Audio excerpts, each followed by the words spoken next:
નમસ્કાર, જય હિન્દ દોસ્તો. હું અડાણિયા જયદેવ આપ સૌનું છે આપણા સૌના ડિજિટલ પ્લેટફોર્મ પર સ્વાગત કરું છું. અને મિત્રો આજનો આપણો સેશન રહેવાનો છે ટેકનિકલ સિરીઝ, જે હાલમાં જ આપણે વાત કરી કે ભાઈ આ સિરીઝ આપણે ચાલુ કરવાના છીએ. અને હમણાં જ ટૂંક જ સમયમાં જેટકો વીએસ એટલે વિદ્યુત સહાયક અને બીજું કે વાયરમેન ક્લાસ 3 ગૌણ સેવા પસંદગી મંડળ છે ભાઈ એક્ઝામ છે એ લેવાનું છે. અને આઈ થિંક તેની એક્ઝામની ડેટ પણ આવી ગઈ છે કંઈક 15 માર્ચ છે. તો આ બંને અને બીજું જે પણ કેન્ડિડેટ ટેકનિકલની છે પ્રિપેરેશન કરે છે, આ બધા જ આ ટેકનિકલ સિરીઝ છે એ કામમાં આવવાની છે, ઉપયોગમાં આવવાની છે. તો આજનો મિત્રો આપણો સેશન દેવાનો છે ભાઈ ટ્રાન્સફોર્મરનું આજે આપણે સંપૂર્ણ પોસ્ટમોર્ટમ કરવાના છીએ. નાનકડો એવો સેશન રહેશે, જે મુજબ છે ભાઈ જરૂરિયાત છે એ મુજબ આપણે પાર્ટ 1, પાર્ટ 2 અને પાર્ટ 3 છે એ લાવીશું. આજનો આપણો સેશન નાનકડો એવો રહેશે, તો ખુરશીની પેટી બાંધીને ભાઈ જોડાયેલા રહીશું. નોર્મલી સાહેબ જોઈએ ટ્રાન્સફોર્મરની સાહેબ શું જરૂર પડે, તો મિત્રો જોઈએ કે જનરેટિંગ સ્ટેશનમાંથી ભાઈ નોર્મલી છે 11 કેવી એટલે કે 11 વોલ્ટ છે ભાઈ 11,000 વોલ્ટ છે જનરેટ થતા હોય છે, 11 કેવી છે જનરેટ થતા હોય છે. તો ઘણા ખરા કેન્ડિડેટને ભાઈ સવાલ થાય કે જનરેટિંગ સ્ટેશનમાંથી સાહેબ 11 કેવી કેમ, 33 કેવી, 66 કેવી, 132 કેવી, 220 કેવી ડાયરેક્ટ જનરેટ ના કરી શકાય? મિત્રો ડાયરેક્ટ જનરેટ કરી શકાય, પરંતુ તેના પરિણામે શું થાય કે ભાઈ જે જનરેટર હોય છે જેના કારણે આપણે ઇલેક્ટ્રિસિટી ઉત્પન્ન કરીએ છીએ, તો આ જનરેટરમાં વાઇન્ડિંગ હોય છે ને તેના વાયરોમાં છે ઇન્સ્યુલેશન છે વધારે છે યુઝ કરવું પડે. અને તમે જેમ વધારે ઇન્સ્યુલેશન છે એનો ઉપયોગ કરો એટલે જનરેટરની છે કેપેસિટી મતલબ કે જનરેટરની સાઇઝ છે એ વધી જાય.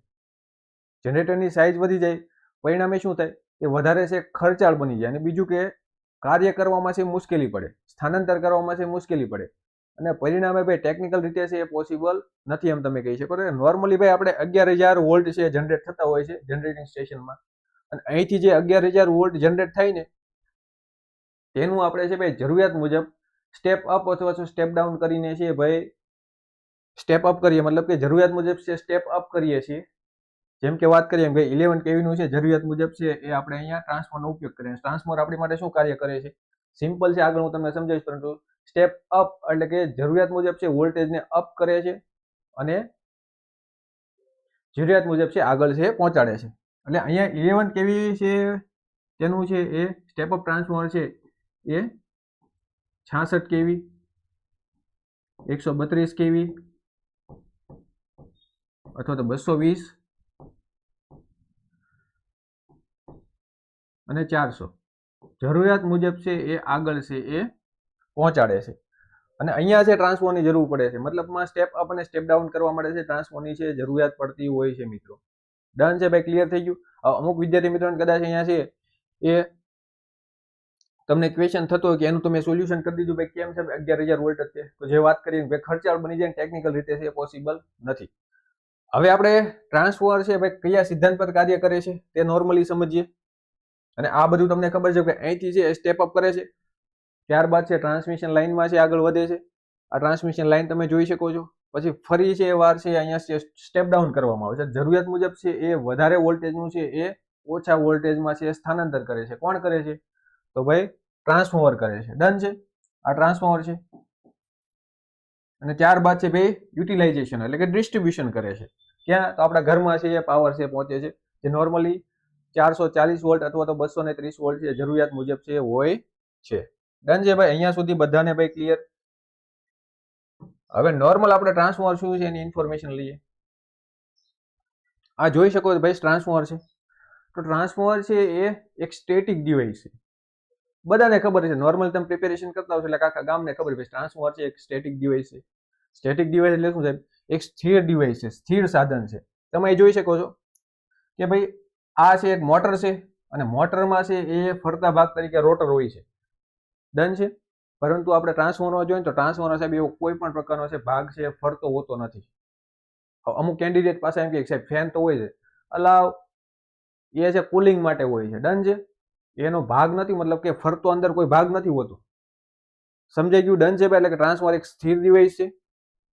બીજી વાત કરીએ કે ટ્રાન્સફોર્મર છે હંમેશા એસી પાવરને જ છે ભાઈ એક સર્કિટમાંથી બીજી સર્કિટમાં છે મોકલી શકે છે. તો તમને ક્વેશ્ચન પૂછાય કે ટ્રાન્સફોર્મર છે ભાઈ ડીસી પાવરને તમે કદાચ તમને જોડકામ પૂછી લે કે ભાઈ અથવા તો ભાઈ સાચું હતું તો ખોટું છે પૂછે ટ્રાન્સફોર્મર છે એ ડીસી પાવરને છે ભાઈ એક સર્કિટમાંથી બીજી સર્કિટમાં મોકલે છે, અથવા તો એસી પાવરને છે એ ડીસી સર્કિટમાં, એસી પાવરને છે એક સર્કિટમાંથી જે બીજી સર્કિટમાં મોકલે છે.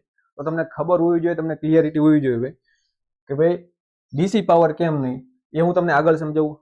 બીજું એ કે ભાઈ વોલ્ટેજ અને કરંટ છે આમાં બદલાય છે. ડન છે, યાદ રાખજો ભાઈ. ટ્રાન્સફોર્મર છે જ્યારે એક સર્કિટમાંથી બીજી સર્કિટમાં છે એ તમારું પાવર હતો તો એનર્જીને છે ભાઈ ઇલેક્ટ્રિક એનર્જીને છે મોકલે ત્યારે વોલ્ટેજ અને કરંટ છે એ બદલાતા રહે છે, અને ફ્રીક્વન્સી છે એ આવૃત્તિ છે એ સરખી રહે છે, એ સ્ટેબલ રહે છે, સમાન જ હોય છે. અને બીજું કે પાવર પણ સમાન રહે છે, એ પણ હું તમને આગળ સમજાવું. આવૃત્તિ અને પાવર આ બંને છે સમાન રહે છે, આગળ તમને સરસ રીતે સમજાવું છું. બાકી સિમ્પલ આ યાદ રાખી લેજો ભાઈ, ટ્રાન્સફોર્મર છે એક સ્થિર ડિવાઇસ છે, એ એસી પાવરનું જ છે ભાઈ, સ્થાનાંતર કરી શકે છે, ટ્રાન્સફર કરી શકે છે. વોલ્ટેજ અને કરંટ છે બદલાતા રહે છે, અને આવૃત્તિ છે ભાઈ એ કેવું હોય છે, બદલાતી નથી, સ્ટેબલ જ રહે છે.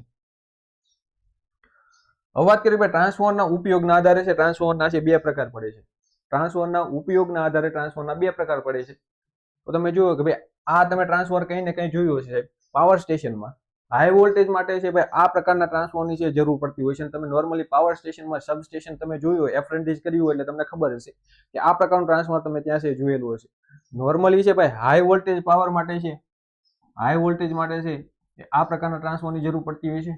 અને તેમાં ઘરની બહાર નીકળો ને અથવા તો બીજી ત્રીજી એરિયા તમને છે એ આ પ્રકારના ટ્રાન્સફોર્મર જોવા મળતા હશે ભાઈ, લટકતા હશે બે પોલની વચ્ચે. અને આની છે ભાઈ લો વોલ્ટેજ માટે છે એ ઉપયોગમાં લેવાય છે.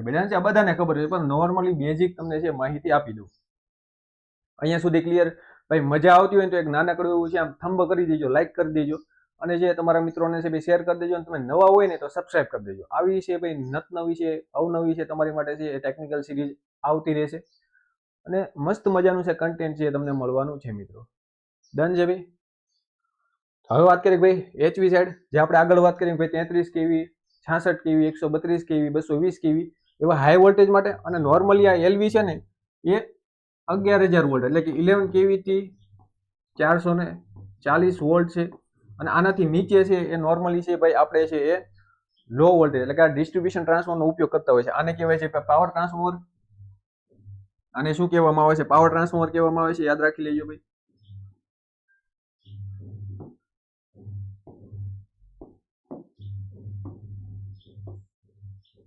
આને કહેવામાં આવે છે પાવર ટ્રાન્સફોર્મર. શોર્ટ ફોર્મ લખી ભાઈ પાવર ટ્રાન્સફોર્મર. અને આને કહેવામાં આવે છે ડિસ્ટ્રીબ્યુશન ટ્રાન્સફોર્મર. ડન છે ભાઈ.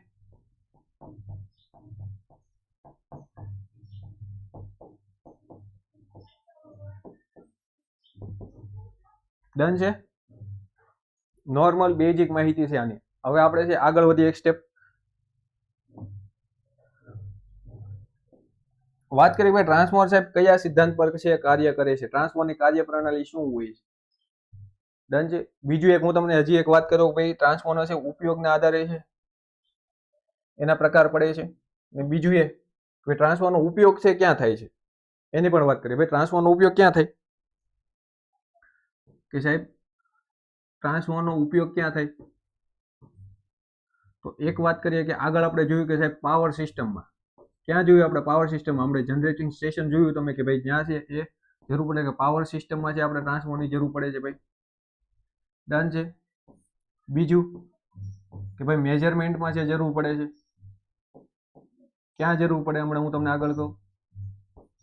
અને ત્રીજું ભાઈ ટ્રાન્સફોર્મર છે એ ઇલેક્ટ્રોનિક્સમાં પણ ઉપયોગમાં લેવાય છે, ઇલેક્ટ્રોનિક્સ ઇક્વિપમેન્ટમાં.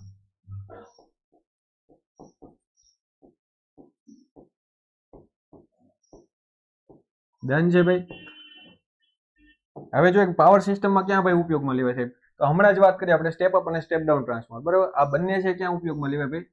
જનરેટિંગ સ્ટેશનમાં, બરાબર. જે આપણે વાત કરી ભાઈ સ્ટેપ અપ અને સ્ટેપ ડાઉન ટ્રાન્સફોર્મર.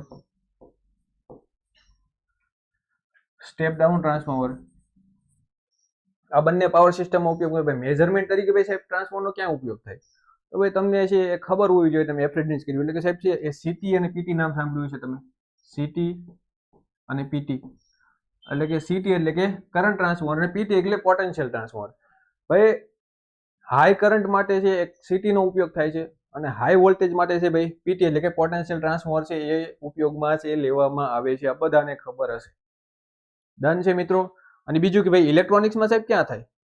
તો ઇલેક્ટ્રોનિક્સમાં વાત કરીએ કે ભાઈ તમે જે નોર્મલી મોબાઈલ યુઝ કરતા હશો તો તેની એડપ્ટર હશે, તો આ એડપ્ટરમાં છે ભાઈ જરૂર પડે, કઈ રીતે જરૂર પડે, તમારા ઘરમાં છે ભાઈ 230 વોલ્ટ છે નોર્મલી પાવર આવતો હોય છે. તો હવે નોર્મલી જે બધા ઇલેક્ટ્રોનિક્સ હોય છે ને એ 20 થી 25 વોલ્ટ સુધીમાં છે ભાઈ આ કામમાં છે ભાઈ એનું કામ મતલબમાં પતી જતું હોય છે 20 થી 25 વોલ્ટેજમાં. ડન છે. અહીં જુઓ તમે ઘરમાં કેટલો આવે છે 230 વોલ્ટ આવે. નોર્મલી છે તમારું ચાર્જર હશે તો કેટલું ભાઈ 5 વોલ્ટ થી 20 વોલ્ટ સુધીમાં છે પતી જતું હોય મતલબમાં, અથવા પચાવી લેતું હોય ભાઈ પાવરને. તો ભાઈ અહીંયા છે ડાયરેક્ટ તમે આપો તો લોચા વળી જાય ને, એટલા માટે ભાઈ અહીંયા શું જરૂર પડે, વાત કરીએ કે વોલ્ટેજને ઓછા કરવા પડે. અને વોલ્ટેજને ઓછા કરવા હોય તો આપણે કયા ટ્રાન્સફોર્મરની જરૂર પડે ભાઈ, મારી પાસે ઓલરેડી વધારે છે અને ઓછા કરવા હોય તો સ્ટેપ ડાઉન ટ્રાન્સફોર્મરની જરૂર પડે. તો અહીંયા છે ભાઈ સ્ટેપ ડાઉન ટ્રાન્સફોર્મરની જરૂર પડશે. એટલે કે તમે જો એડપ્ટરને લઈ શકો એક્ઝામ્પલ તરીકે. બીજું એક ભાઈ તમે સ્ટેબિલાઇઝર છે એ પ્રોટેક્શન તરીકે છે યુઝ કરતા હોય તો સ્ટેબિલાઇઝરમાં છે પણ ટ્રાન્સફોર્મર હોય છે.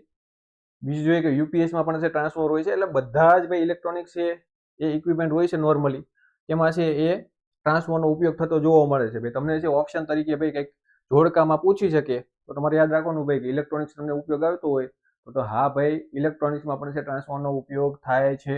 બેઝિક ઇન્ફોર્મેશન છે બરાબર, જે પણ કેન્ડિડેટને ના ખબર હોય તે જોઈ લેજો અને ખબર હોય તો ભાઈ મજા કરી લેજો. ડન છે. હવે વધીએ ભાઈ આગળ કે સાહેબ હવે મિત્રો આગળ વધીએ. ટ્રાન્સફોર્મર છે એ નું કયા કાર્ય પર છે, કાર્ય સિદ્ધાંત શું છે ટ્રાન્સફોર્મરનો? તો ભાઈ આપણે વાત કરીએ ભાઈ ટ્રાન્સફોર્મર છે એક સ્ટેટિક ડિવાઇસ છે. ડન છે, બધાને ખબર પડી ગઈ. હવે ટ્રાન્સફોર્મર કયા સિદ્ધાંત પર કાર્ય કરે છે? તો નોર્મલી યાદ રાખજો ભાઈ ટ્રાન્સફોર્મર છે એ ફેરેડેના છે એ મ્યુચ્યુઅલ ઇન્ડક્શનના સિદ્ધાંત પર કાર્ય કરે છે. સાહેબ કયા? ફેરેડેના મ્યુચ્યુઅલ ઇન્ડક્શનના સિદ્ધાંત પર મિત્રો કાર્ય કરે છે. કઈ રીતે કરે છે હું તમને સિમ્પલ સમજાવું. અહીંયા જુઓ ભાઈ આ નોર્મલી છે ટ્રાન્સફોર્મરનો બેઝિક ડાયાગ્રામ છે એટલું તમે યાદ રાખી લો. હવે સાહેબ ટ્રાન્સફોર્મર બે વાઇન્ડિંગ આવે બધા જ કેન્ડિડેટને ખબર હશે, પણ સાહેબ અમને એ નથી ખબર કે પ્રાઇમરી વાઇન્ડિંગ કોને કહેવાય, સેકન્ડરી વાઇન્ડિંગ કોને કહેવાય. સિમ્પલ છે ભાઈ, ઇનપુટ તરીકે જે સાઈડમાં તમે સપ્લાય આપો એ ગમે તે સાઈડ હોય, એવું જરૂર નહીં કે ભાઈ ડાબી જમણી કે આ સાઈડ કે ઓલી સાઈડ કે પહેલી સાઈડ, જે બાજુ છે તમે છે એ સપ્લાય આપો ઇનપુટ તરીકે એ તમારી પ્રાઇમરી સાઈડ થઈ ગઈ અને આઉટપુટ તરીકે સપ્લાય નીકળે જે લોડ તરીકે આપણે વાપરીએ છીએ તો એ તમારી સેકન્ડરી સાઈડ થઈ ગઈ. જુઓ આ બાજુ છે ભાઈ આપણે ઇનપુટ તરીકે એસી સપ્લાય આપો, ડન છે, એની પ્રાઇમરી સાઈડમાં, અને આ છે એ વાઇન્ડિંગ છે એટલે આ આપણું પ્રાઇમરી વાઇન્ડિંગ થઈ ગયું. જે સાઈડમાં આપણે છે ઇનપુટ તરીકે સપ્લાય આપો આ પ્રાઇમરી વાઇન્ડિંગ થઈ ગયું અને આ છે મિત્રો આપણું સેકન્ડરી વાઇન્ડિંગ થઈ ગયું. ડન છે ભાઈ. હવે શું થશે, હવે તમે જે ભાઈ એસી સપ્લાય ના ટ્રાન્સફોર્મર એસી પર જ છે કામ કરે છે. વાત કરીએ ભાઈ એસી સપ્લાયનું છે ટ્રાન્સફર છે કરે છે, ડીસી સપ્લાયનું સ્થાનાંતર છે એ ટ્રાન્સફર નથી કરતું, એ હું તમને સમજાવું આગળ. હવે ભાઈ જુઓ અહીંયા તમે સિમ્પલી અહીંથી છે એ આપણે એસી સપ્લાય આપીએ પ્રાઇમરીમાં તો એ શું કરશે, અહીંયા છે એ પ્રાઇમરી વાઇન્ડિંગમાં ફ્લક્સ ઉત્પન્ન કરશે. ડન છે, ફ્લક્સ ઉત્પન્ન કરશે. ફ્લક્સ એટલે શું? ચુંબકીય બળ, બરાબર. ફ્લક્સ એટલે કે ચુંબકીય બળ તમે તેને કહી શકો છો. નોર્મલી જુઓ ભાઈ બધાને ખબર હશે, અને ફ્લક્સ નો એકમ શું આવે ભાઈ? વેબર આવે. ડન છે, આ બધાને ખબર હશે, પરંતુ આગળ આપણે ડીપમાં ભણીશું. પણ હાલ તમારે યાદ રાખવાનું ભાઈ અહીંથી હું એસી સપ્લાય આપું તો પ્રાઇમરીમાં શું ભાઈ થશે, પ્રાઇમરીમાં ફ્લક્સ ઉત્પન્ન થશે અને આ ફ્લક્સ શું કરે ભાઈ, આ ફ્લક્સ છે પાવર અથવા તો ઇલેક્ટ્રિકલ એનર્જીનું છે ભાઈ એક સર્કિટમાંથી બીજી સર્કિટમાં છે સ્થાનાંતર કરે. જો ભાઈ અહીંયા આપણે છે ભાઈ એસી સપ્લાય આપીએ તો અહીંયા છે શું ફ્લક્સ ઉત્પન્ન થશે અને આ ફ્લક્સ જોવો શું કરે છે ભાઈ, આ ફ્લક્સ છે બરાબર, ચુંબકીય બળ છે. આ યાદ રાખજો આ શું છે ભાઈ અહીંથી છે ચુંબકીય બળ છે સેકન્ડરીમાં જાય છે અને સેકન્ડરીમાં અહીંયા શું ઉત્પન્ન કરશે, અહીંયા ઈએમએફ ઉત્પન્ન થશે મિત્રો, ઇલેક્ટ્રોમોટિવ ફોર્સ ઉત્પન્ન થશે. ડન છે, એટલે કે વીજ દબાણ તમે આને કહી શકો અથવા તો નોર્મલી છે એ તમે આને છે ભાઈ વોલ્ટેજ પણ કહી શકો. ડન છે, એટલે કે સેકન્ડરીમાં છે એ વોલ્ટેજ તમારી જરૂરિયાત મુજબ છે તમને મળવાના છે, ઈએમએફ છે ઉત્પન્ન થાય છે. હાલ તમારે એટલું યાદ રાખવાનું છે ભાઈ પ્રાઇમરી સેકન્ડરી સાઈડ તમને ખબર પડી ગઈ, ઇનપુટ આપો એ તમારી પ્રાઇમરી અને આઉટપુટ તરીકે નીકળે સેકન્ડરી. બીજું એક ભાઈ અહીંથી તમે એસી સપ્લાય આપો તો તમારી પ્રાઇમરી વાઇન્ડિંગમાં શું ઉત્પન્ન થશે, ફ્લક્સ ઉત્પન્ન થશે, ચુંબકીય બળ ઉત્પન્ન થશે. ચુંબકીય બળ ફ્લક્સ શું કાર્ય કરે છે, પાવરનું ઇલેક્ટ્રિકલ એનર્જીનું ભાઈ છે એક સર્કિટમાંથી બીજી સર્કિટમાં રૂપાંતર કરવાનું કાર્ય કોનું હોય છે, ફ્લક્સનું હોય છે. ડન છે ભાઈ, ક્લિયર થઈ ગયું. જોવા તમે અહીંયા પ્રાથમિક છે વાઇન્ડિંગમાં એસી સપ્લાય આપો એટલે શું ફ્લક્સ ઉત્પન્ન થશે અને એ સેકન્ડરી સાઈડમાં છે શું ઉત્પન્ન કરે, ઈએમએફ એટલે કે વોલ્ટેજ તમે કહી શકો, ઇલેક્ટ્રોમોટિવ ફોર્સ એટલે કે વોલ્ટેજ કહી શકો, જરૂરિયાત મુજબ છે તમે લોડ તરીકે છે ભાઈ વાપરો છો. ડન થઈ ગયું. અહીંયા સુધી બધા જ વિદ્યાર્થી મિત્રોને ક્લિયર ભાઈ? આ તમારું પતી ગયું. બીજું એ કે અવારનવાર તમને જે ક્વેશ્ચન જોવા મળતું હશે કે સાહેબ આ પ્રાઇમરી અને સેકન્ડરી વાઇન્ડિંગ છે એકબીજા સાથે કઈ રીતે જોડાયેલા હોય છે? હવે મેગ્નેટિક રીતે જોડાયેલા હોય છે ભાઈ. ડન છે. જુઓ તમે અહીંયા ચુંબકીય બળ, ચુંબકીય એટલે મેગ્નેટિક ફ્લક્સ એટલે ચુંબકીય બળની રીતે છે જોડાયેલા હોય તમે એમ કહી શકો. જોવા તમે અહીંયા કોઈ ઇલેક્ટ્રિકલ જોડાણ હોતું નથી ભાઈ. તમને ક્વેશ્ચન પૂછાય કે ટ્રાન્સફોર છે એનું પ્રાઇમરી વાઇન્ડિંગ ને સેકન્ડરી વાઇન્ડિંગ છે કઈ રીતે જોડાયેલું હોય છે, તો કઈ રીતે હોય ભાઈ? મેગ્નેટિક ફ્લક્સની રીતે, ચુંબકીય બળના રીતે છે જોડાયેલું હોય છે. તેમાં ઇલેક્ટ્રિકલ જોડાણ હોતું નથી ભાઈ. યાદ રાખી લેજો. જો અહીંયા તેમાં કોઈ પણ પ્રકારે છે ઇલેક્ટ્રિકલ જોડાણ હોતું નથી, મેગ્નેટિક જોડાણ હોય છે. ડન છે ભાઈ? અહીંયા સુધી બધા જ વિદ્યાર્થી મિત્રોને ક્લિયર? હવે વાત કરીએ સાહેબ ડીસી. તો ટ્રાન્સફોર્મર છે ડીસી પર કેમ કાર્ય ન કરે? તો બધાને ખબર ભાઈ, એસી સપ્લાય છે એના વેવફોર્મ તમને ખબર હશે, બધાને ડાયાગ્રામ ખબર હોય. એસી સપ્લાય કઈ રીતે ભાઈ? એસી સપ્લાયની દિશા અને સમય હંમેશા છે એ બદલાતો રહે. અહીંથી ચાલુ થાય સાહેબ તો છે પહેલા તો છે વધે, નીચે આવે, પછી પાછા છે ડાઉન થાય. આ રીતે છે ભાઈ એસી છે એ બદલાતો રહે છે. હવે એસી છે તેની દિશા અને સમય છે બદલાય, જેના કારણે શું થાય? એનું ફ્લક્સ છે આપણે વાત કરીએ એમાં ચુંબકીય છે બળ એ પણ કેવું રહે? સ્થિર નથી રહેતું, એ પણ છે કેવું રહે છે? બદલાતું રહે છે. પણ જો આપણે ડીસી સપ્લાયમાં વાત કરીએ તો ડીસી હંમેશા કેવું હોય? સ્થિર હોય. એની સમય અને દિશા બદલાતી નથી મિત્રો. ડન છે? એટલે અહીંયા આપણે છે ડીસી સપ્લાય આપે ને, જો ટેકનિકલ રીતે પોસિબલ જ નથી, પણ જો અહીંયા તમે ડીસી સપ્લાય આપો તો અહીંયા ને અહીંયા પડ્યો રહેશે. ડન છે? કેમ કે એનું ફ્લક્સ પણ છે સ્થિર રહેશે, ચુંબકીય બળ પણ છે કેવું રહેશે? સ્થિર રહેશે. આ રીતે નહીં જાય, અહીંથી આ રીતે નહીં જાય. ડન છે? એટલે આપણે છે ડીસી સપ્લાય છે એ ટ્રાન્સફોર્મર છે એ ડીસી સપ્લાય પર છે કાર્ય નથી કરતું. ડન છે? ટ્રાન્સફોર્મર હંમેશા એસી સપ્લાયનું સ્થાનાંતર કરે છે. યાદ રાખી લીજો ભાઈ, ક્વેશ્ચન પૂછાય તો. એકદમ છે સરળ ભાષામાં છે ભાઈ, તમને છે મજા પડે એવી છે માહિતી આપું છું. જો મજા પડે તો લાઈક કરી દેજો અને શેર કરી દેજો. ડન છે? અહીંયા સુધી ક્લિયર ભાઈ? હવે બધાને લોચા ક્યાં વળે છે? હવે સાહેબ અમારે લોચા ક્યાં વળે છે? પ્રાઇમરી સેકન્ડરી ક્લિયર થઈ ગયું અમારું, પણ સાહેબ વોલ્ટેજ ક્યાં વધારે હોય, નંબર ઓફ ટર્ન્સ ક્યાં વધારે હોય, એમાં ભાઈ ગાંઠા વળી જાય છે, એમાં ભેગું નથી કરી શકતા. તો સિમ્પલ જુઓ તમે, એ પણ તમારું છે આજે ક્લિયર થઈ જવાનું છે. જુઓ અહીંયા આ આપણી પાસે છે સ્ટેપ અપ ટ્રાન્સફોર્મર. સાહેબ એ આપણે કઈ રીતે ખબર પડે કે નંબર ઓફ ટર્ન્સ એટલે કે આંટાઓની સંખ્યા વધારે છે, પ્રાઇમરી વધારે કે સેકન્ડરીમાં વધારે? તો એ આપણને ખબર પડે મિત્રો ટ્રાન્સફોર્મરના ઉપયોગના આધારે, કે આપણે કયા પ્રકારનું ટ્રાન્સફોર્મર છે ઉપયોગમાં લઈએ છીએ. માની લો કે આપણે સ્ટેપ અપ ટ્રાન્સફોર્મર છે ઉપયોગમાં લીધું.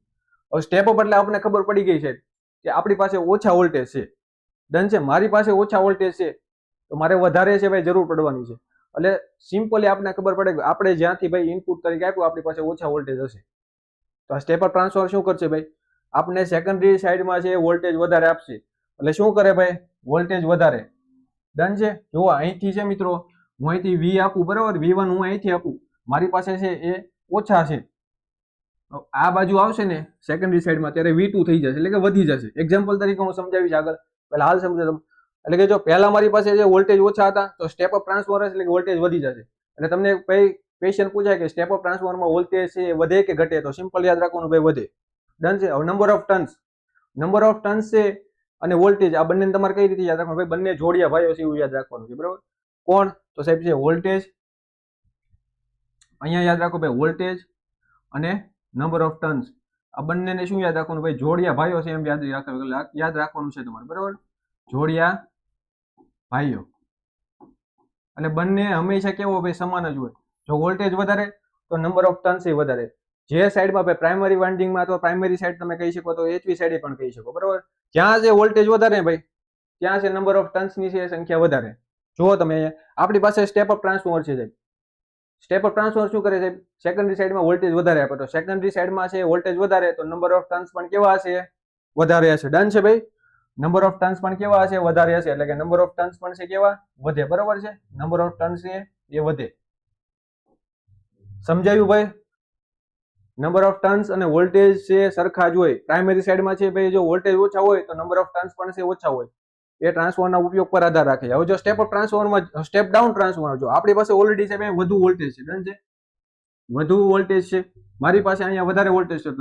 નંબર ઓફ ટર્ન્સ પણ ક્યાં વધારે હશે? અહીંયા જ મારી પાસે હશે ને વધારે. ડન છે? સમજાયું હવે તમે? સ્ટેપ ડાઉન ટ્રાન્સફોર્મરમાં જો ભાઈ મારી પાસે પ્રાઇમરીમાં છે ઓલરેડી વધારે વોલ્ટેજ છે, તો અહીંયા નંબર ઓફ ટર્ન્સ પણ કેવા હશે? વધારે હશે. સેકન્ડરી સાઈડમાં શું થશે ભાઈ? જરૂરિયાત મુજબ છે સ્ટેપ ડાઉન કરશે, તો મારી પાસે અહીં વોલ્ટેજ કેવા થશે? ઘટે. તો નંબર ઓફ ટર્ન્સ પણ કેવા થશે ભાઈ? ઘટશે. નંબર ઓફ ટર્ન્સ પણ છે ઘટશે. વોલ્ટેજ વધારે, નંબર ઓફ ટર્ન્સ ઘટે. તો અહીં બંને સાઈડમાં વોલ્ટેજ એ ઘટશે, નંબર ઓફ ટર્ન્સ પણ ઘટશે, કેમ કે બંને જોડિયા પાયો છે. સિમ્પલ, બરાબર. અહીં જુઓ કે ભાઈ સ્ટેપ ડાઉન ટ્રાન્સફોર્મર શું કરે સાહેબ, વોલ્ટેજ છે ઘટાડે. વોલ્ટેજ ઘટે શું ઘટે સાહેબ, નંબર ઓફ ટર્ન્સ પણ છે એ ઘટે, અથવા નંબર ઓફ ટર્ન્સ ઘટે તો શું ઘટે, વોલ્ટેજ પણ ઘટે, બરાબર. આ રીતે યાદ રાખવાનું છે ભાઈ. હવે અમુક વિદ્યાર્થી મિત્રોને ક્વેશ્ચન થાય કે શું સાહેબ વોલ્ટેજ છે એ આ રીતે છે ભાઈ, સ્ટેપ અપ ટ્રાન્સફોર્મરમાં વોલ્ટેજનો વધારો થાય તો શું સાથે સાથે કરંટ પણ વધે? નહીં મિત્રો, જો વોલ્ટેજમાં વધારો થાય તો કરંટ ન વધે. અહીંયા તમે છે ભાઈ નંબર ઓફ ટર્ન્સ ને વોલ્ટેજ ને જોડિયા ભાઈઓ યાદ રાખ્યા, તો વોલ્ટેજ અને કરંટ ને છે તમારે છે એ ડિફરન્ટ, એટલે કે બંને એકબીજાના છે વિરોધી હોય એમ યાદ રાખવાનું છે, બરાબર. તો શું યાદ રાખવાનું ભાઈ, આ વોલ્ટેજ અને આ છે કરંટ, આ બંને કેવા હોય, એકબીજાના છે ભાઈ વિરોધી હોય છે, બરાબર. કેવા હોય છે, સિમ્પલ યાદ રાખવાનું ભાઈ, આ રીતે યાદ રાખજો, બરાબર. ટેકનિકલી રીતે યાદ રાખવા જશો તો ભાઈ ગોખશો તોય નહીં મેળ આવે. એટલે સિમ્પલ યાદ રાખવાનું ભાઈ, ઓલા બે છે જોડિયા પાયો છે, અને આ બે છે કેવા છે ભાઈ, વિરોધી છે, એકબીજાના ઉલટા હોય છે. વોલ્ટેજ વધારે હોય તો કરંટ ઓછો હોય, અને જો કરંટ વધારે હોય તો વોલ્ટેજ ઓછા હોય. કઈ રીતે જોવો, અહીંયા એક એક્ઝામ્પલ તરીકે મિત્રો સમજીએ, સરસ મજાના. ટ્રાન્સફોર્મર છે, માની લે ટ્રાન્સફોર્મરની બેઝિક આકૃતિ ભાઈ હું દોરું છું. સિમ્પલ તમારે માની લેવાનું છે કે આ ટ્રાન્સફોર્મર છે, ડન છે. ચાલો, આ થઈ ગયું આપણી પાસે ટ્રાન્સફોર્મર. અહીંયા આપણે છે એક નંબર ઓફ ટર્ન્સ લઈ લઈએ.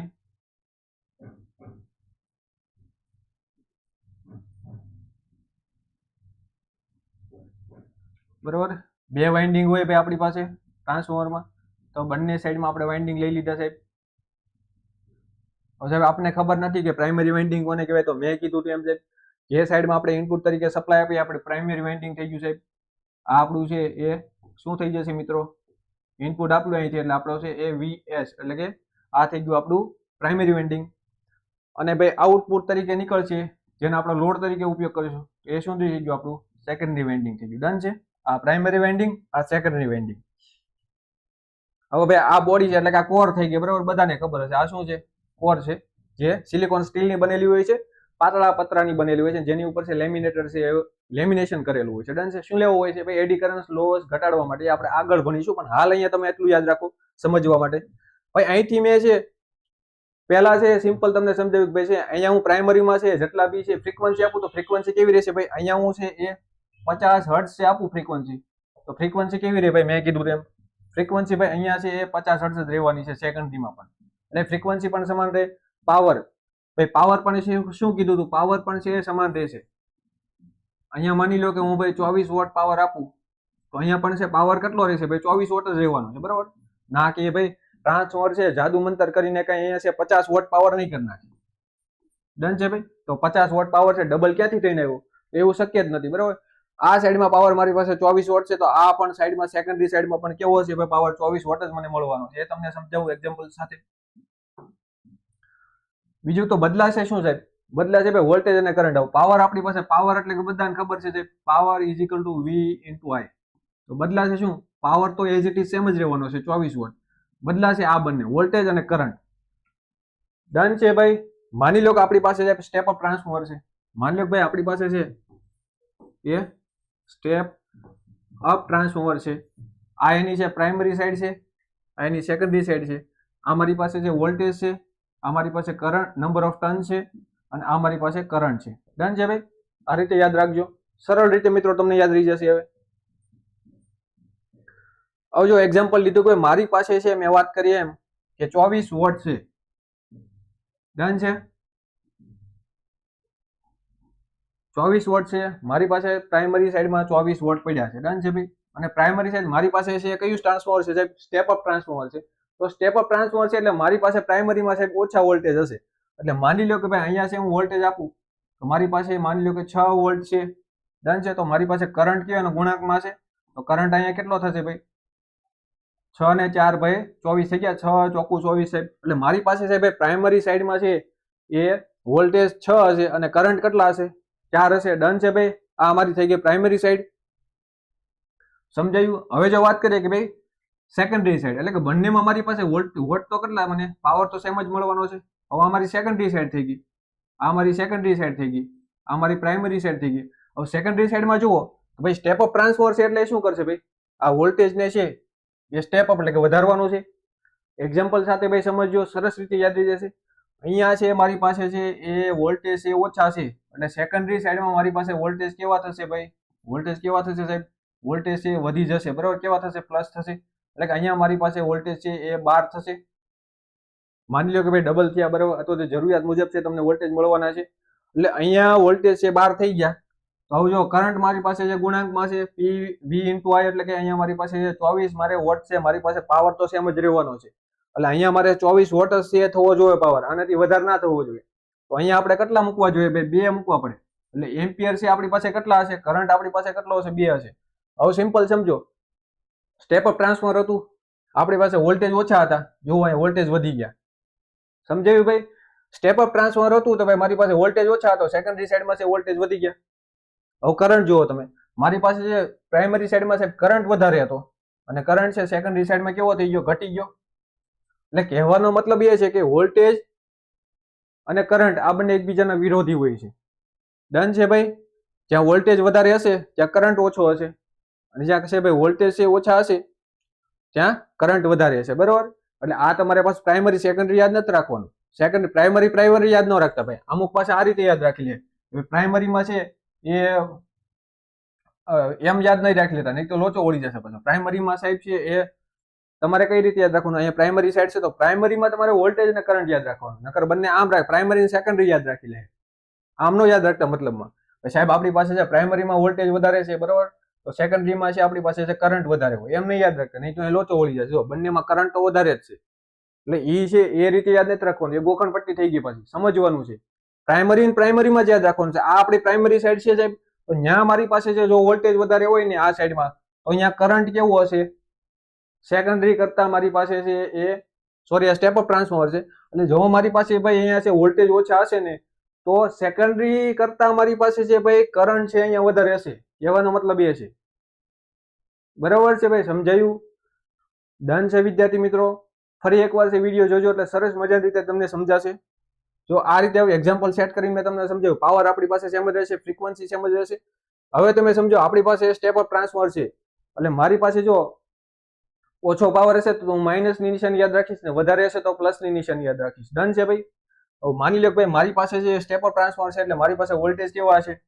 ઓછા હશે સાહેબ. વોલ્ટેજ કેવા હશે? ઓછા હશે.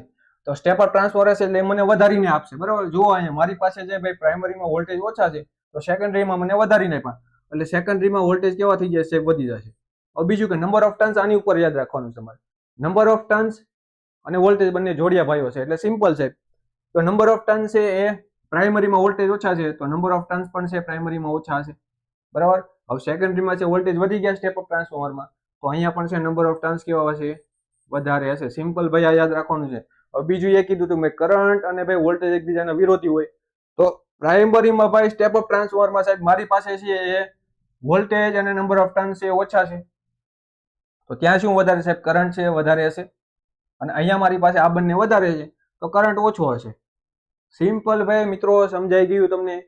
તમારે ભૂલ એ નથી કરવાની, જો ગોખશો તો આવ્યું માનજો. એક્ઝામ્પલ આ રીતે સેટ કરો ને એ રીતે છે ભાઈ ક્લિયર કરવાનો ટ્રાય કરજો. હજી એકવાર તમને સમજાવું, તમારે કઈ રીતે યાદ રાખવાનું છે ભાઈ? પ્રાઇમરી અને સેકન્ડરી છે યાદ રાખવાનું છે, બરાબર. હમણાં કીધું એમ યાદ નહીં રાખી લેતા કે જો ભાઈ મારી પાસે છે એ પ્રાઇમરીમાં છે એ વોલ્ટેજ છે એ ઓછા હશે તો અહીંયા કરંટ વધારે છે, પરંતુ કઈ રીતે? પ્રાઇમરી અને સેકન્ડરી યાદ રાખવાનું, પ્રાઇમરી નથી રાખવાનું.